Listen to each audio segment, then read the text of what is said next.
A tool that can be really useful to avoid the complication of working with links is the Consolidate tool.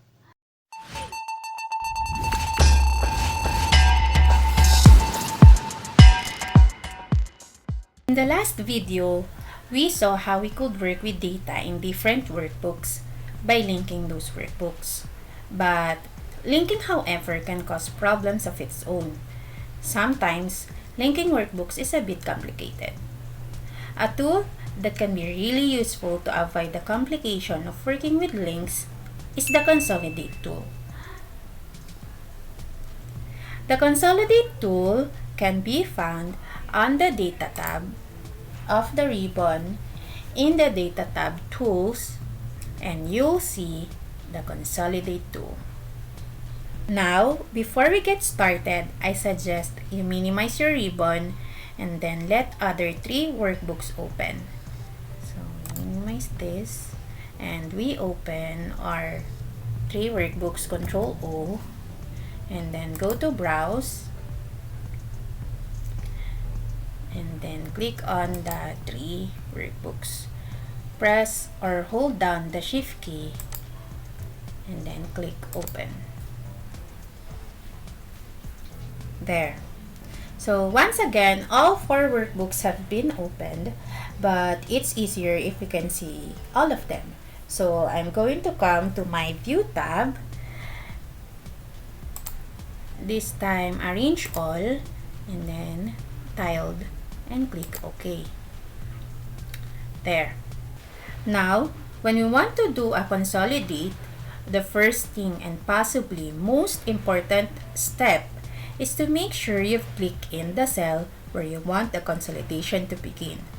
A common mistake is to accidentally click on one of these workbooks and you risk overwriting your data. We're going to click on the cell and then we're going to find our Consolidate tool. So I'm going to click on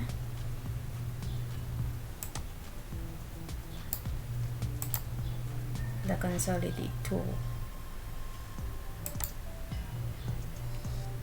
So this is the Consolidate dialog box. The first thing you're allowed to do is to choose which function you want to use. So you don't have to sum only the data.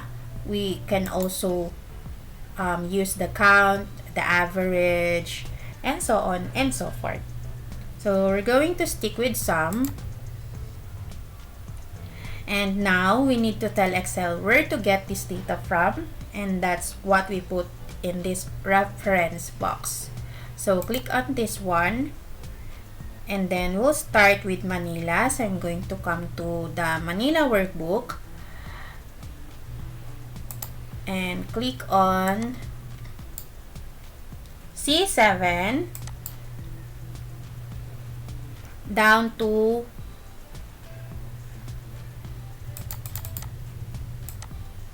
F27.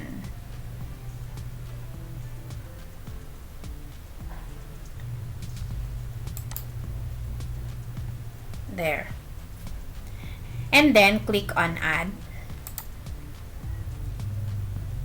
Now, the next important thing, make sure you click the Add button after adding each reference. Otherwise, you will end up overwriting them.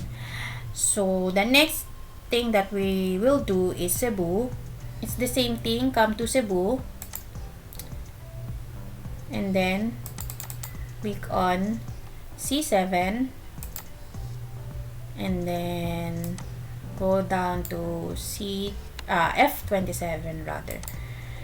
And then click on Add, and then we will do Davao. So click on it and then C7 up to F27 and then add. We have now told Excel to add up the values from those three workbooks and place them into this one. So now we just press OK. And there you have it. there is all of the data from those 3 workbooks added together into our new workbook. This is, however, a snapshot. If I click on one of the cells, you'll see, let's drag this one so that we can see clearly. So if I click on one of the cells, you'll see no formula. There is no formula on each cell. Simply the value at the time that the consolidation was run. What this means, if I come back to Cebu and change my miles driven for quarter 1, so let's see, to be 200, my miles driven, or here, my total reimbursement doesn't change. That said, once you've set up the consolidation, it actually remembers it, and you can simply rerun it anytime you need to. So I'm going to click back into C7, come to my data tab, and then click on consolidate, and press OK, and now it has changed. So once you've set up the consolidate, you can run it as many times as you need to, and you don't need to have to work, and you don't need to have to worry of links.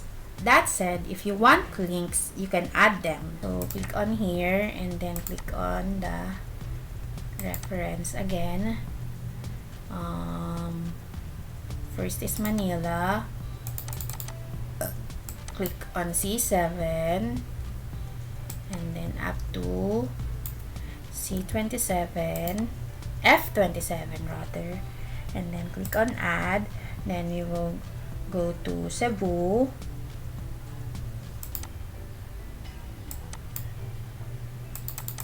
then click on C7, and then go down to F27,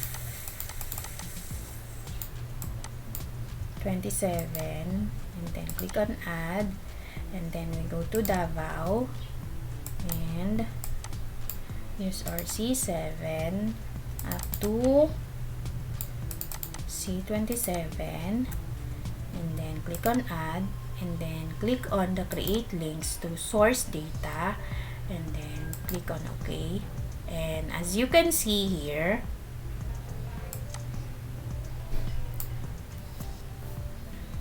at first glance, it looks like an identical consolidation, but have a look to the left and you'll notice gaps in the rows and these funny little pluses. So what has happened is Excel has actually created an outline. If I click on one of these pluses to expand it, you'll see it's actually pulled through each individual parking toll from each of the workbooks and then sum up. So while the links is quite powerful, it's also a little bit messy, and you should be warned upfront that you cannot undo a consolidation. So let's try if we can undo. There's nothing.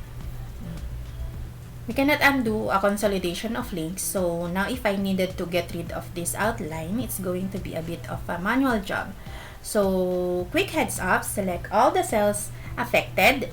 That's from C7 up to F27. No. It's C7 up to F78. And then go to your data tab, come to outline here, and then come to ungroup and clear the outline.